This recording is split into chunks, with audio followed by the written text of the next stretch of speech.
Have you ever actually wondered what the actual purpose of being born is? I mean, especially if absolutely everything you love and everything you build is just, well, destined to perish. That is quite the question to just drop on people right out of the gate. I know. But seriously, I want you to just sit with that for a second. Because if you look closely at the mechanics of life, every single relationship you form will end. Yeah. Either through separation or, death. Every monument we build crumbles. Every career milestone we hit is eventually completely forgotten. All wiped clean. Exactly. Eventually, the very memory of us and everyone who ever even knew us is going to be erased by time. Now, if you are sitting there listening to this deep dive and thinking, oh, wow, I tuned in to learn something, not to have a massive existential crisis on my commute, I want you to hold on. Yeah, don't turn it off just yet. Please don't. Because feeling that weight, actually pausing to ask why we are participating in a system where loss is the literal only guaranteed outcome, it isn't a sign of weakness. Not at all. It's not a symptom of depression or some morbid fixation. According to the source materials we are diving into today, asking that exact question is basically the prerequisite for waking up. It really is. It's Yeah. the necessary starting condition, because until you ask that question, you were just, blindly running on a treadmill. Yeah. You're entirely focused on the speed of your running rather than asking who plugged the machine in or why you were even on it in the first place. Right. You're just sweating for no reason. Exactly. Questioning the inevitability of loss is the moment you stop just participating in the mechanics of life and you actually start investigating the machinery itself. And that machinery is exactly what we are taking apart today. We have got an incredible deep dive ahead of us. We're looking at some of the oldest, most rigorous psychological frameworks ever recorded. We really are. We've got a stack of ancient texts from the Pali Canon of early Buddhism, and we are putting them right in conversation with modern psychological and educational analysis. And it's a fascinating cross-examination. It really is.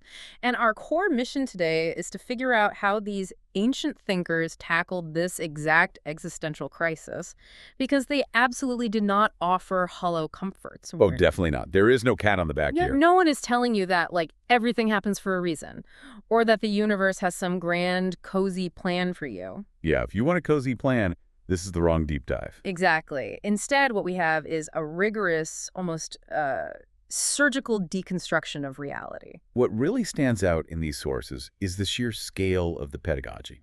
It is a highly systematic journey. Walk me through what that journey looks like.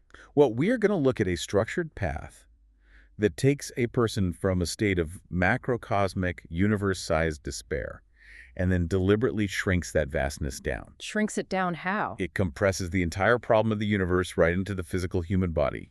It deconstructs the illusion of what we fundamentally believe to be ourself. And ultimately, it offers a blueprint for total psychological liberation. I mean, it's an ancient methodology, sure, but it operates with the cold precision of empirical science. I love that. Okay, so to even begin answering why we are born, we have to start by understanding the sheer scale of the environment we've been born into. Right. And the sources start by forcing us to look at time and suffering in a way that honestly just breaks the modern brain. It really does. There's a specific discourse delivered by the Buddha at the Jetavana monastery, and it introduces a concept about time that I am, frankly, still trying to wrap my head around. The term is Anattalakkhaṇa. Yes, Anattalakkhaṇa. Walk me through what that actually means, practically speaking, because it sounds intense. It is intense.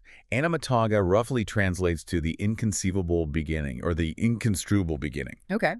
In this framework, the cycle of birth, death, and rebirth, which is the cyclical engine known as samsara well, it has been running for so long that trying to locate a starting point is a logical impossibility. So it's not like looking for the Big Bang. No, not at all. It's not just that the origin point is hidden somewhere far back in historical time, where we just don't have the telescopes or instruments to see it yet. Right.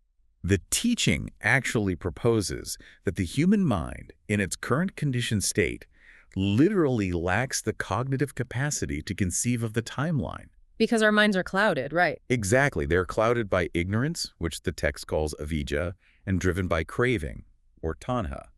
So the timeline is infinite in both directions. So it's not a history lesson at all. It's a cognitive boundary. That's a great way to put it. But he doesn't just leave it as this abstract theoretical physics problem, does he? To make the monks actually feel the weight of this infinite timeline, the Buddha uses a visual metaphor that is just devastating. It is deeply unsettling. He asks his disciples a question. He says, which is greater, the water in the four great oceans, or the tears a single person has shed over infinite lifetime? And the answer, of course, is the tears. Your own personal tears. The ones you have cried over countless cycles of existence outvolleying the Pacific Ocean.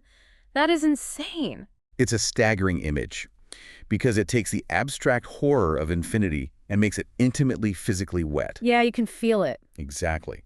And the text doesn't let you just imagine some vague poetic sadness either. It systematically categorizes the exact nature of those tears. Right, it gets very specific. It forces the listener to confront the aggregate weight of specific relational losses. It talks about weeping over the death of mothers, lifetime after lifetime, the death of fathers, the loss of siblings. It brings up the most profound, unnatural disruption to human order you can imagine, which is the death of children. Sons and daughters, just losing them over and over. Yeah. And then it moves to the loss of wealth, illustrating the ultimate fragility of material security. And it points to the suffering derived from chronic disease, establishing the physical body itself as a locus of perpetual betrayal. It's essentially aggregating personal trauma. It is. When I was reading this part of the deep dive, I kept thinking about the mechanics of modern video games. Oh, that's an interesting angle. How so? Okay, so imagine you are playing a massive open world game. You spend hundreds of hours grinding, hoarding gold, building a fortress, perfectly leveling up your character's stats. Right. You invest completely in it. Exactly. And then the game has this built-in mechanic where the save file is automatically deleted.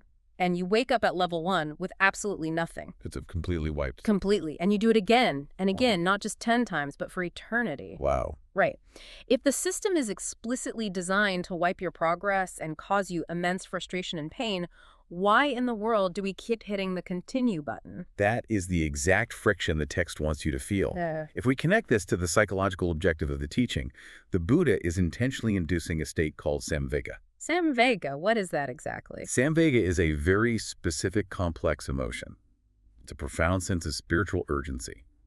You could call it an existential dismay or a severe shock to the system. Like waking up to reality. Yes. It is the sudden feeling of realizing you are trapped inside a burning house.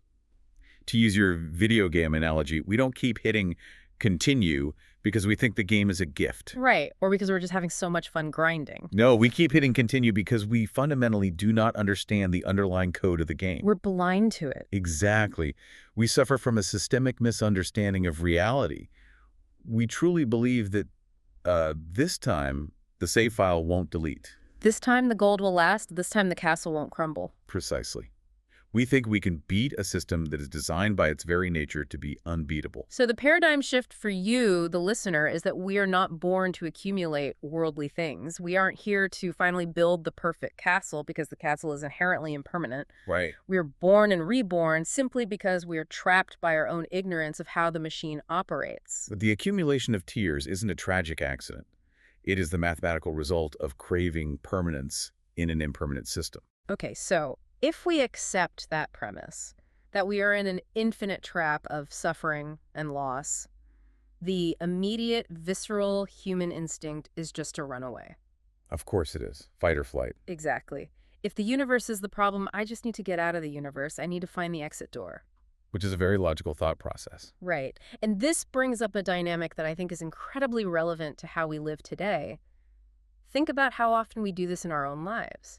You feel miserable in your apartment, so you think, if I just move to a new city, my anxiety will disappear. Yes. The classic geographical cure. Exactly, the geographical cure.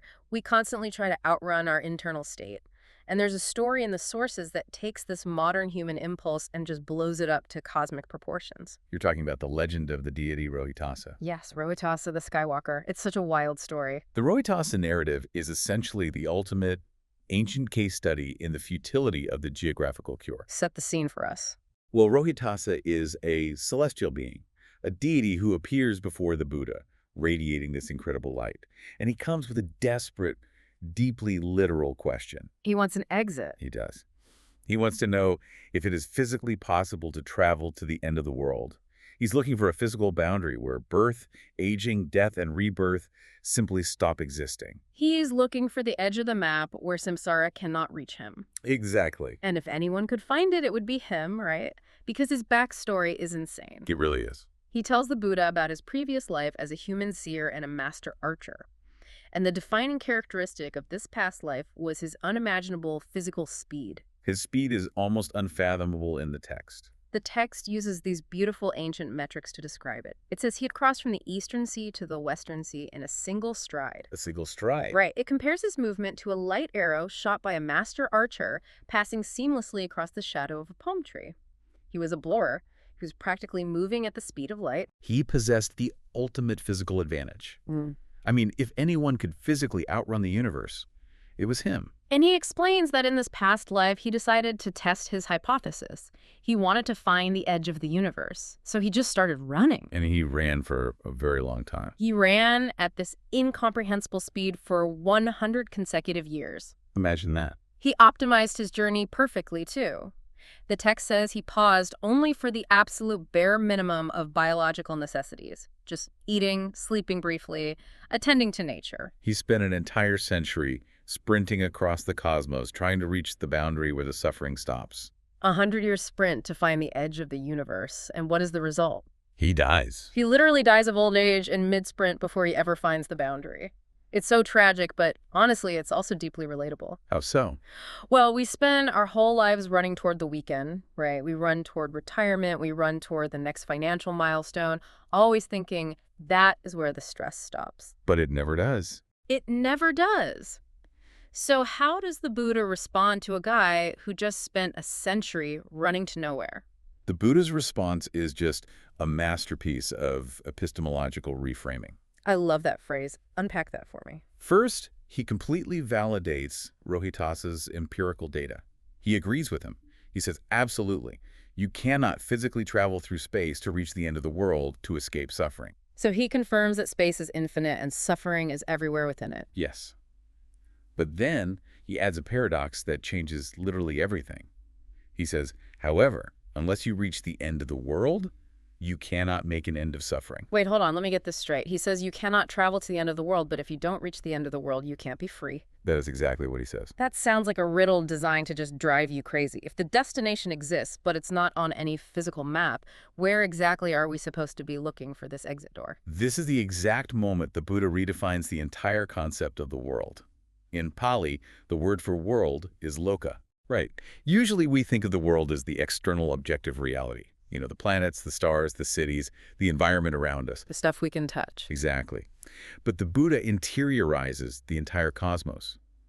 He tells Rohitasa, within this fathom-long body, endowed with perception and mind, I make known the world, the origin of the world, the cessation of the world, and the path leading to the cessation of the world. Within this fathom-long body. So a fathom is basically the span of your outstretched arms, your physical human frame. Yes, your own body. He is saying the entire universe, the whole infinite map Rohitasa was trying to run across, is actually packed inside human biology and human consciousness. Exactly. The world is fundamentally redefined as a subjective phenomenological experience. Wow. You don't live in the external world, you live entirely within your perception of it. And those four components, the Buddha lists, the world, its origin, its cessation, and the path to its cessation, they map perfectly onto the Four Noble Truths. So suffering is the world. Yes. And the origins of the world is your own sensory perception and your mind creating attachments and cravings. Meaning the end of the world isn't a place in outer space. No, it is a cognitive and emotional state of absolute peace within you. That shifts the whole paradigm. It's like, okay, it's like we are sitting in a movie theater terrified by the horror movie playing on the screen. That's a great analogy. We're trying to run out of the theater or we are trying to attack the screen itself to stop the monsters. And the Buddha is essentially tapping us on the shoulder saying, you aren't in the movie, you are the projector. Yes. If you want the horror to stop, you have to look at the lens. Okay, so if the entire universe, both the problem and the solution, is packed into our own physical bodies and minds, we need to crack this fathom-long body open. We have to look at the projector. We have to dismantle it. Right. If the world is inside me, what actually am I? What are the building blocks of a human being? To answer that, the sources point us to one of the most historically and philosophically significant texts in this entire tradition. It's called the Anattalakkhaṇa Sutta. Anattalakkhaṇa Sutta. Historically, this is recognized as the Buddha's second official sermon. He delivered it to his 5 original companions, the monks at the deer park. And what was the result? The efficacy of this specific teaching was absolute. Upon hearing it, all 5 of them achieved total enlightenment. They became completely liberated right then and there. Just from hearing it once? Yes.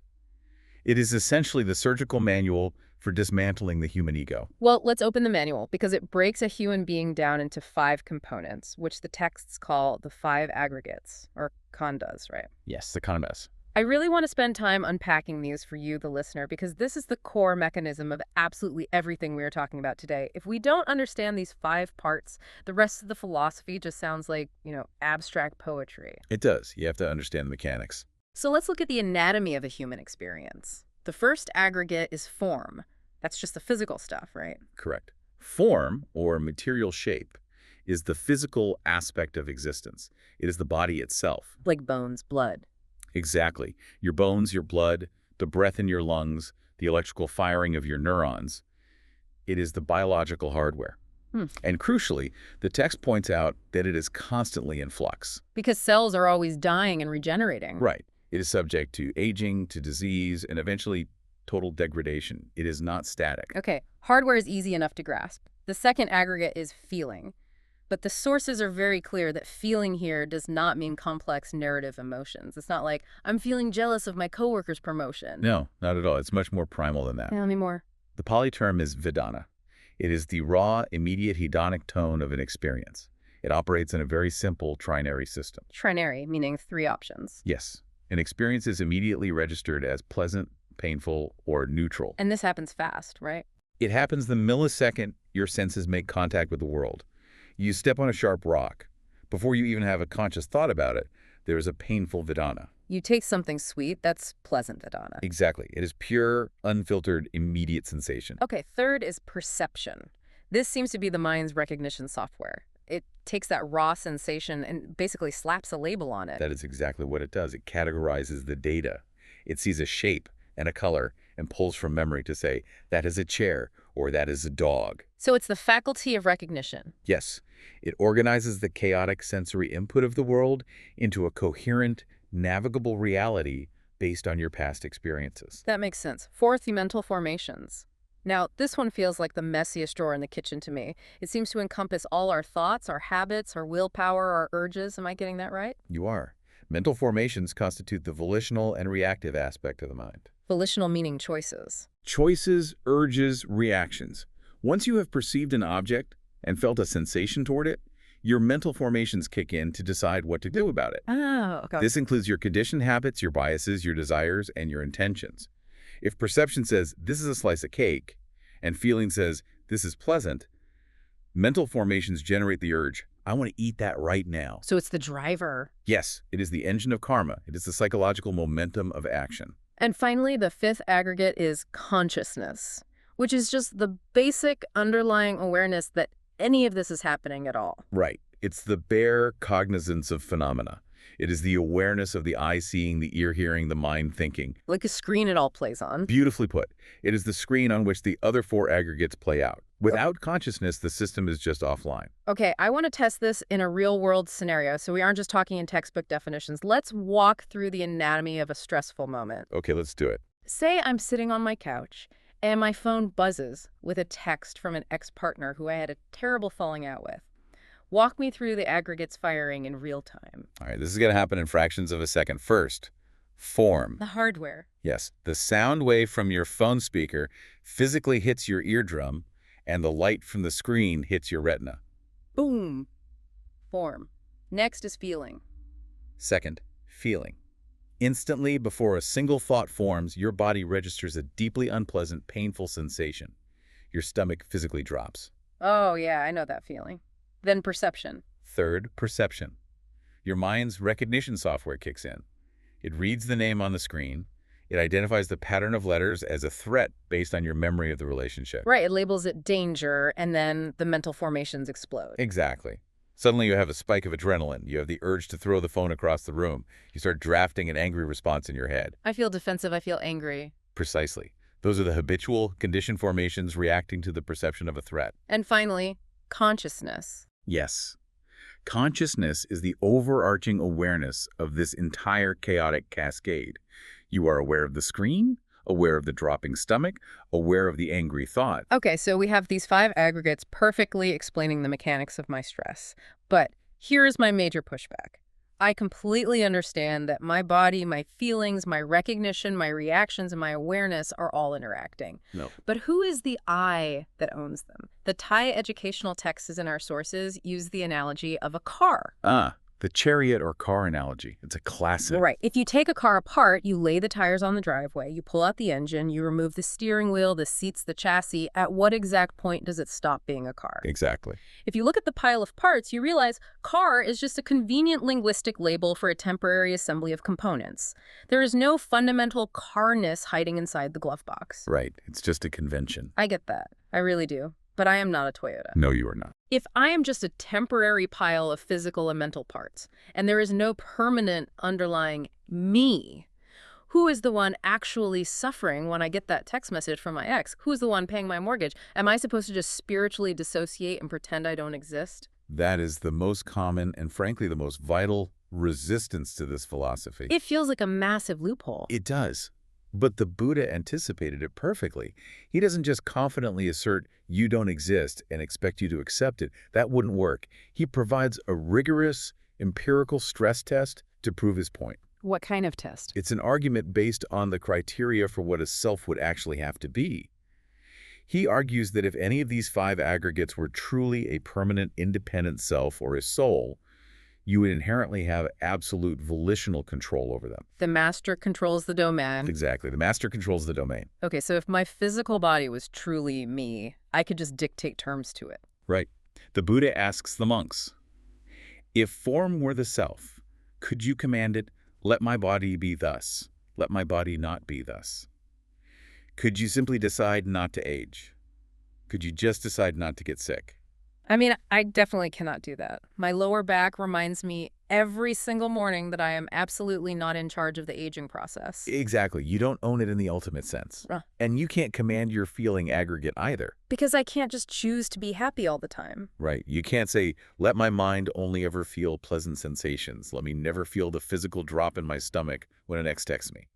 You don't choose the feeling. The feeling arises based on conditions. It just happens to me. Because we lack this absolute control, and because these aggregates operate autonomously based on cause and effect, they completely fail the test for being a sovereign self. So it's an issue of ownership. If I really owned my mind, I wouldn't have intrusive thoughts. If I owned my body, I wouldn't get a cold. Perfectly said. So there is a logical triad mentioned in the sources that links all this together. It moves from impermanence to suffering to non-self. Walk me through that causal chain. How do we get from A to B to C? It's a brilliant, inescapable logical deduction. The Buddha starts by asking the monks, is form permanent or impermanent? And they say impermanent. Right, they reply impermanent, which in Pali is Anatta. He then asks, is that which is impermanent painful or easeful? Painful. Because you lose it. Yes. They reply painful or suffering, which is dukkha. The deduction here is that anything that is constantly changing, degrading, and slipping through your fingers is inherently a source of stress if you try to hold on to it. It's like trying to hold water in your hands. Exactly. And finally, the Buddha delivers the logical conclusion. He asks, is it fit to regard that which is impermanent, painful, and subject to change as this is mine, this I am, this is myself? And the answer has to be no. And the monks must conclude no. That is the realization of anatta, or non-self. So because it changes, it causes stress. And because it causes stress and we can't control it, claiming it as me is literally a delusion. Yes. It's like claiming ownership of a hurricane while you were standing right in the middle of it. That is a phenomenal way to look at it. The sources reference another discourse here, the Punna Sutta, which uses incredibly vivid imagery to describe just how empty these aggregates really are. Because intellectually, understanding impermanence is one thing, but you have to feel it to really get it, right? Yes, the metaphors are absolutely crucial for moving the concept from just intellectual theory to an intuitive, felt realization. Let's explore these because they paint such a clear picture of what it actually feels like to look closely at your own mind. It says form, the physical body, is like a lump of foam floating down the Ganges River. From a distance, foam looks solid, like a rock. But if you walk up to it and poke it, it's mostly empty air. It just disintegrates. It has no core. Exactly. Then feeling is compared to a bubble forming on a puddle during a heavy rainstorm. A raindrop hits, a bubble forms, and it pops almost instantly. That is the literal lifespan of a sensation. So fast. And perception is compared to a mirage at noon in the summer. It plays tricks on your eyes, it promises water, but when you get close, there is nothing there but heat. Perception constantly promises a solid reality that just doesn't actually exist upon closer inspection. Then we get to mental formations, our habits, and our reactions. The text compares them to the trunk of a banana tree. Now, I actually had to look this up because I am not an agricultural expert. Most of us aren't. Right. But apparently, a banana tree doesn't have a solid wood core like an oak tree. It doesn't. If you take a banana tree trunk and start peeling away the layers, you just keep peeling fibrous layers until there's absolutely nothing left in your hand. There's layers all the way down. There is no heartwood at all. And finally, consciousness is compared to a magic trick, an illusionist's sleight of hand at a crossroads. It mesmerizes you. It makes you believe you are seeing something solid and real, but it's just a trick of the light and misdirection. When you combine all those metaphors together, the human experience is revealed as a highly complex, incredibly convincing optical illusion.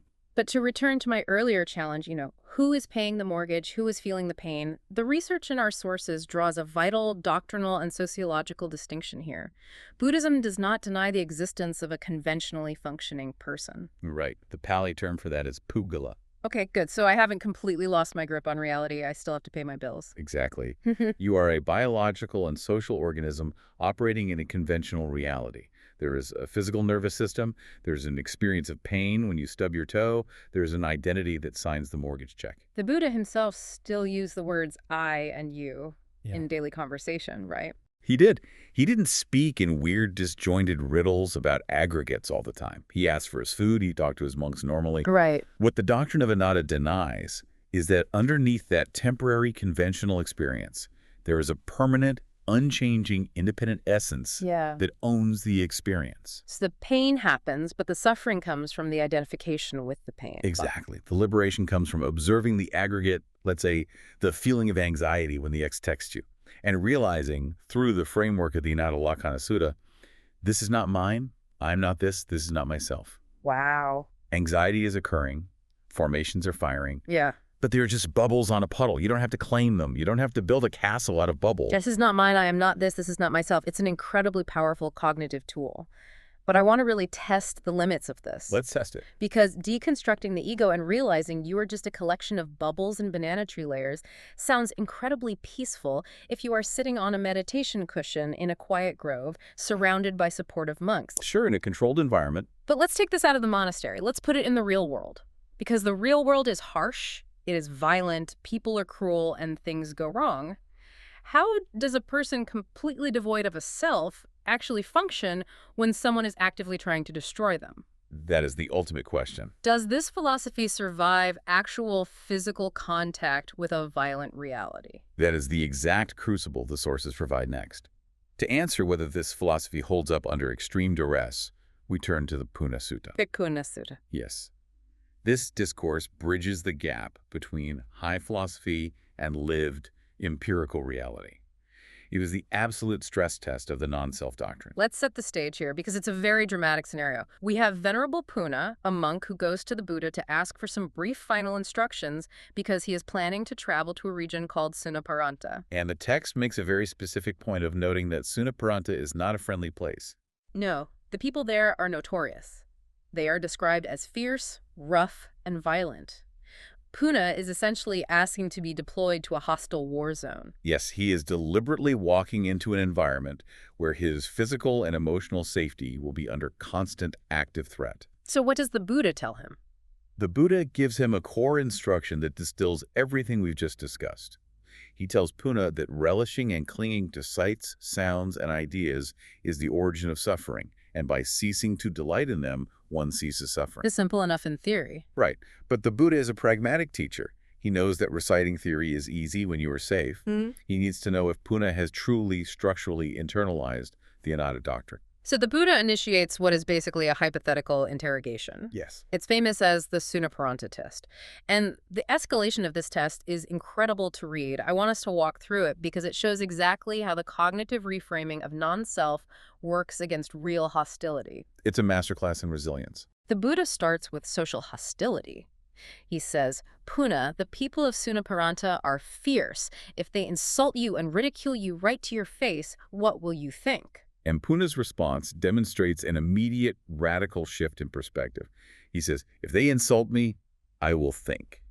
These people are civilized, very civilized, for not hitting me with their hands. I love that so much. Someone is screaming in his face, and his internal reaction is literally gratitude. There is no bruised ego, because there is no ego to bruise. He just looks at the situation and says, well, at least I'm not being punched.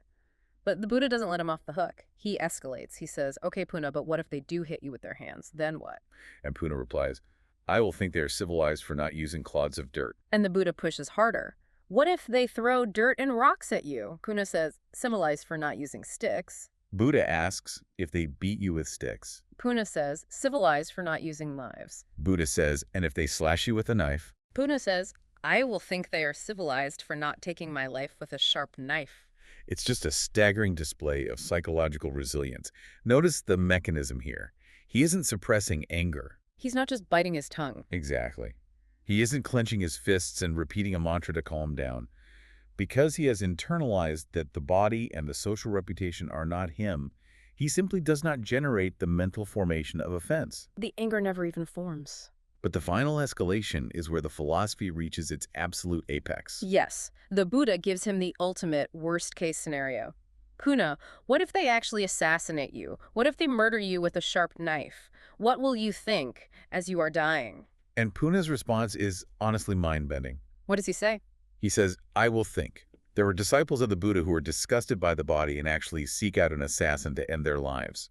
But I have found release from this body without even having to search for an assassin. Wow. It is the ultimate checkmate against the suffering of the world. It really is. What is fascinating here is the empirical, lived result of the Anattalakkhaṇa Sutta we just discussed. Punna isn't dissociating. He is highly aware of the violence. But he is fundamentally disidentified with his physical form. Exactly. If you truly, deeply realize that your reputation is just a temporary aggregate of perception and sound waves, then an insult literally cannot touch you. It's like trying to insult empty space.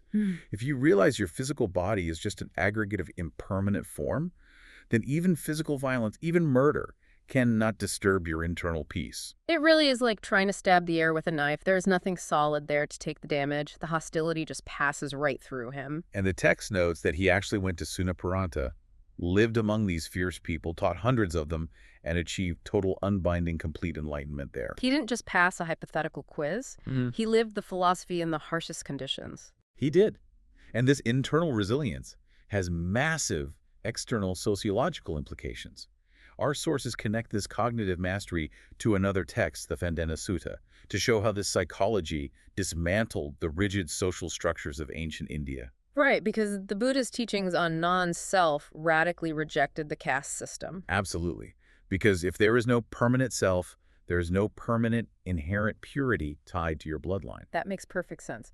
In the societal context of the time, your worth was entirely dictated by your birth. Brahmins were considered inherently pure, while lower castes were considered inherently polluted. But the Buddha argued that if we are all just temporary assemblies of the exact same 5 aggregates, claiming one assembly is permanently superior just by birth is biologically and spiritually absurd. He completely redefined human worth. He stated that a person is defined entirely by their ethical character, their actions, and their wisdom, not by their family lineage. Whether you are a king in a palace or a scavenger on the streets, if you have mastered your mind and realized anatta, you are the true, noble individual. That is a profoundly egalitarian shift. It completely democratizes liberation. It really does. But I want to pivot here because it brings up a really crucial question. It's easy to look at Venerable Punna and think, okay, well, he was a monk. He was clearly a spiritual prodigy. He was built for this. Sure. But what about ordinary people? What about people who are fundamentally broken? What about people who have endured unimaginable trauma? Or worse, people who have committed horrific acts of violence? The extremes of the human condition. Exactly. Can this realization actually change the software of someone who is far gone? Or is this philosophy only a luxury for the spiritual elite? That is where the modern educational and psychological interpretations in our sources provide some incredible insight. They frame the Buddha's entire methodology as a system of creative education. Creative education? Yes.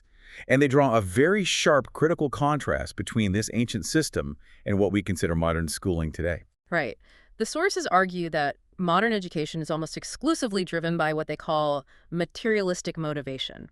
We go to school, we memorize facts, we fill our heads with data, all so we can pass a test, get a degree, secure a career, gain wealth, and achieve social status. It is entirely about accumulating external things to build up the ego. It's an additive process. You are constantly trying to add layers to the self. But Buddhist creative education operates on a completely different paradigm. Drawing on modern psychological frameworks like Abraham Maslow's theories, the sources describe this as meta-motivation. Meta-motivation, meaning what? The goal isn't material acquisition or ego building. The goal is self-actualization through deconstruction. It seeks a fundamental transformation of human consciousness. It aims to harmonize reason and emotion, moving a person from a reactive, deeply conditioned state into a creative, liberated mode of being. And the ancient texts provide dramatic, extreme case studies to prove that this transformation is possible for anyone, right? No matter how broken they are. Yes, the case studies are incredibly intense. Let's look at the first one, the story of Pattakara. This is a woman who experienced a level of trauma that is almost unfathomable. Truly unfathomable. According to the text, in a very rapid, horrific sequence of events, she lost her entire family. Her husband was killed by a snake bite. While trying to cross a river with her 2 infant sons, a hawk carried one away, and the other was swept away by the current. And it didn't stop there. No. She then learns that her parents' house collapsed in a storm, killing her parents and her brothers. It is the ultimate manifestation of the oceanic grief we discussed earlier in the Sutta. The sheer accumulation of loss completely shatters her mind. She goes entirely mad. She's just break. She is described as wandering naked through the streets, completely oblivious to her surroundings, while people throw trash at her and chase her away. Oh. She is a textbook case of a human psyche that has been completely destroyed by the impermanence of the world. So how does this creative education reach someone whose mind is entirely gone?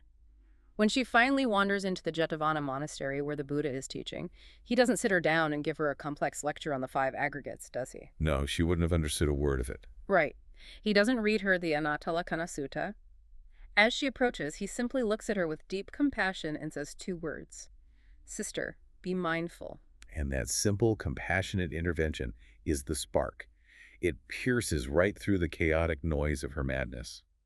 The text says that upon hearing those words, her scattered consciousness suddenly coalesces. She snaps out of it. She regains her senses. She suddenly realizes she is unclothed, feels a sense of shame, and crouches down until a man throws her a cloak. Oh. Only then, once her mind is anchored back in the present moment, once she has reestablished basic mindfulness, does the Buddha teach her the Dhamma. He explains the nature of impermanence to her. Yes, and the transformation is absolute. She goes from a deeply traumatized psychotic state to becoming an enlightened arahant entirely free from suffering. Her software was completely rewritten, but Pattakara was a victim of circumstance.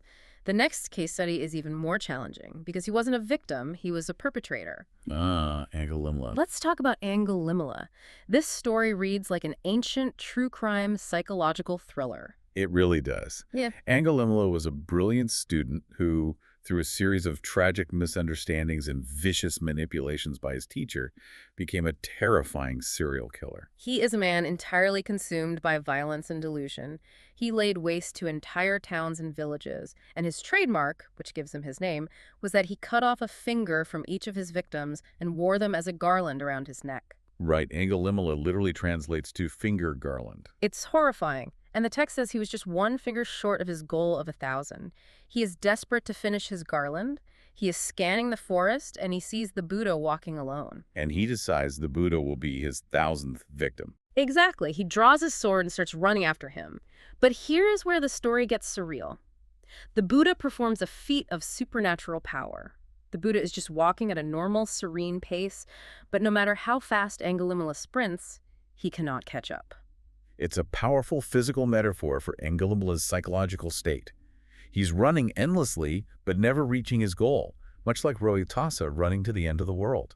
Angulimala is pushing his physical form to the absolute limit, sprinting with all his might, but the gap between him and the Buddha never closes. Finally, completely exhausted, dripping with sweat, and deeply frustrated, Angulimala stops and screams out, "Stop, recluse, stop!" And the Buddha, who is still walking calmly ahead, replies with a line that changes everything. He says, "I have stopped forever, Angulimala. I abstain from violence toward living beings.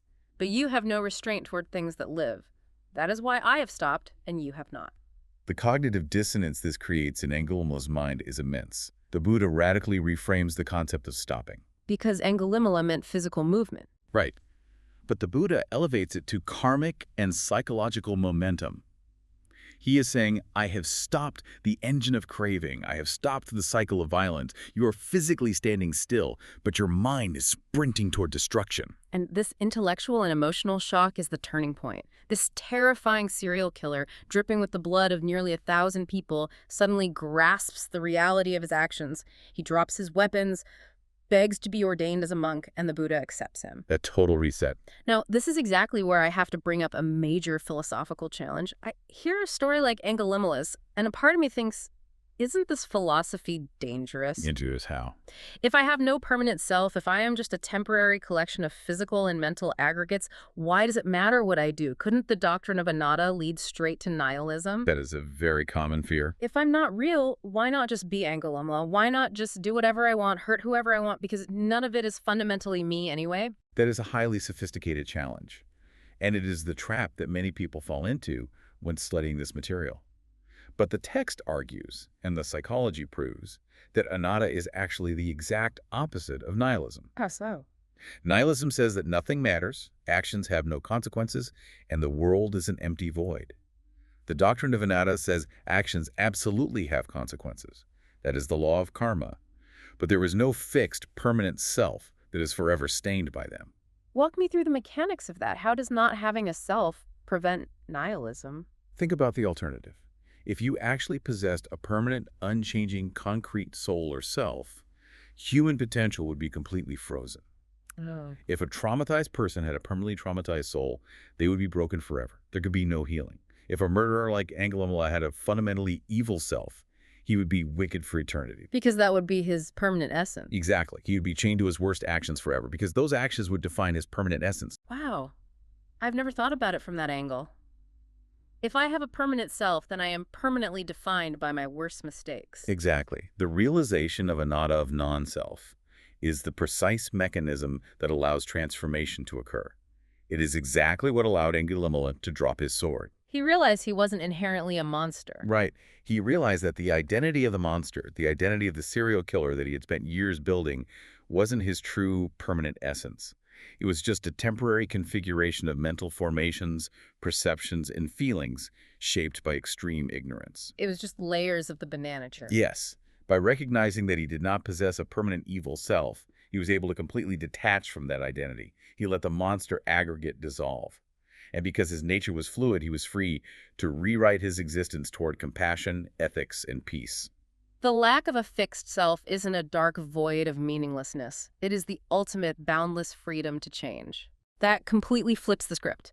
It's not an empty void, it's an open canvas. The hardware isn't broken, the software was just running a virus, and anatta is the factory reset. A perfect analogy. We have one final case study in the sources, and it deals with a different kind of torment. The torment of political power and guilt. This is King Ajatasattu. Ajatasattu represents the pinnacle of worldly success and the depths of psychological hell. He was a king who possessed immense wealth and power, but he secured his throne by murdering his own father, King Bimbisara. Awful. And as a result of that horrific patricide, his mind became a torture chamber. He was plagued by severe paranoia, insomnia, and unrelenting guilt.